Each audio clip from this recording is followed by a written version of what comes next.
평상시에 각오를 했기 때문에 뭐 떳떳합니다. 소감이 있다면은요. 다만 제가 부모님한테 첫째는 부모님한테 불효한 것이고요. 둘째는 아주 어린 놈들하고 했다는 것이 참 억울합니다. 대한민국 전 국민이 깡패들에게 치를 떨게 만들었던 사건, 서진 룸살롱 사건입니다. 80년대 중반 노태우 정부 시절 이 사건으로 인해 범죄와의 전쟁이 선포됩니다. 범죄와 폭력에 대한 전쟁을 선포하고, 이 사건에는 김두한 이후 입봉의 1인자라고 불렸던 조원섭이라는 사람이 존재했습니다. 그래봤자 링 위에 올려놓으면 꼼짝도 못한다, 이런 말은 이 사람에게 통하지 않았습니다. 신체 스펙 190cm, 몸무게 110kg, 헤비급 복싱 선수 출신인 조원섭을 일반인이 당해낼 수는 없었을 겁니다. 이런 사람이 용인대학교 유도부 학생들에게 어떻게 당하게 된 걸까요? 오늘은 안토니파 보스 안상민 씨의 증언부터 만보파 조원섭 그리고 서진 룸살롱 사건에 대한 이야기를 해볼까 합니다. 구독과 좋아요 부탁드립니다. 가자! 칼을 꺼내?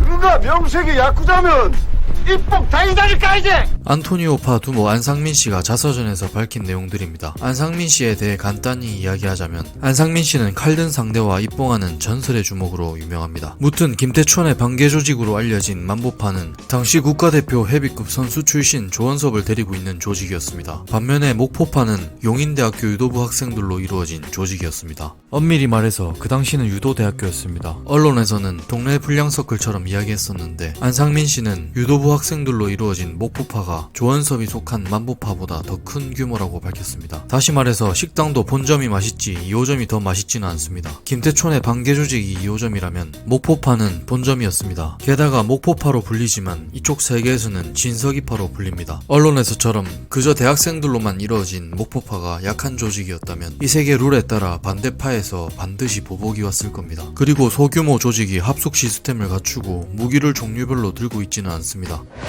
만보파에는 운동선수들이 있었습니다. 조원섭과 고용수. 조원섭은 악명 높기로 유명했고 전국 어디든 지역에 상관없이 상대를 찾아다닙니다. 그렇게 상대와 만났을 때 말합니다. 나는 복싱 선수 출신이니 한 손만 쓰겠다. 어느 손 골라라. 상대방은 그런 소리를 듣고 기세가 한풀 꺾이게 되고, 소문 듣던 대로 그의 포스는 장난이 아니었습니다. 성격이 괴팍해서 위아래 10년은 전부 숙일 정도로 성격이 다혈질이었고, 특히 술을 먹었을 때는 걷잡을 수 없을 정도로 다혈질로 변했습니다. 조원섭과 마찬가지로 고용수도 아마복싱 선수 출신이었습니다. 키 183에 80kg. 국내에서는 아마복싱이 프로복싱보다 잘한다는 소문이 돌기 시작했을 때입니다. 서진회관에서 고용수의 출소 파티를 하고 있는 만보파는 당시 8월 15일 빨간 날에 빨갛게 물들어질지 그 누구도 알지 못했습니다. 보통은 자신의 구역에서 술을 마시지만 그날은 어디에도 자리가 없어서 반대파에 위치한 서진회관에서 출소 파티가 이루어졌죠. 조원섭은 이렇게 말했습니다. 웨이터야, 방이 너무 비좁다. 방 좀 바꾸자. 그 소리를 듣고 웨이터는 죄송합니다. 오늘은 휴일인지라 남는 방이 없습니다. 말이 떨어지기 무섭게 웨이터는 조원섭에게 따기를 한 대 맞습니다. 그 이후 모포파는 웨이터와 마주치고 자초지종을 듣습니다. 그렇게 조원섭이 안에 있다는 것을 알고 김동술과 구금석이 벼르고 있던 찰나에 조원섭이 걸어 나왔습니다. 그렇게 상대파 칼잡이라고 불리는 김동술은 조원섭을 마주치게 되는데 곧바로 뒷주머니에 손이 갔습니다. 조원섭은 웃으며 네 바지 뒷주머니에 있는 거 그거 뭐이나 그거? 칼이나? 그것 가지고 내한테 안 되지. 선배님 안 무서우신가 봅니다. 이 말을 듣고 니라고 내가 안 무섭겠나? 시작하자. 조원섭은 김동술에게 팔이 잘려나갈 만큼 큰 부상을 입었습니다. 일본도를 들고 있었기 때문이죠. 뒤에 있던 고금석에게도 당했습니다. 이후에 목포파는 자신들의 차량에서 무기를 챙겨와 룸은 피바다가 되고 조원섭을 포함한 4명은 그 자리에서 즉사했습니다. 이때 룸의 공간이 조금 더 넓었더라면 상황이 역전될 수도 있었다는 말도 있습니다. 평상시에 각오를 했기 때문에 뭐 떳떳합니다. 소감이 있다면은요. 다만 제가 부모님한테 첫째는 부모님한테 불효한 것이고요. 둘째는 아주 어린 놈들하고 했다는 것이 참 억울합니다.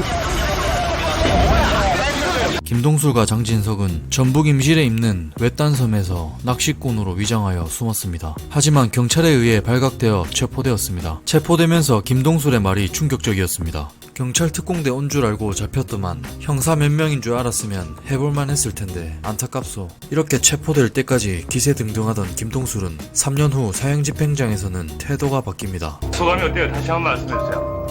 이렇게 엄청난 그 죄를 지은 데 대해서요. 여러 국민들과 유가족들에게 진심으로 사과드리고 앞으로 내려진 벌에 대해서 달게 받고 반성하겠습니다. 상책이 어때 다시 새가 싹다 잡아 쳐넣어야 나라가 산다. 이 계기로 범죄와의 전쟁이 선포되고 경찰 16,000명이 증원되면서 휴일 없이 16시간씩 근무가 이어졌습니다. 위험한 검거작전 때문에 순직한 경찰도 많았습니다. 한편 중국은 아직 사형제도가 존재하고 시행되고 있는데 우리나라는 사형제도가 있음에도 사형집행을 하지 않죠. 이거 완전 살아있는데. 여러분들은 어떻게 생각하시나요? 오늘 영상 여기까지입니다. 구독과 좋아요 부탁드립니다.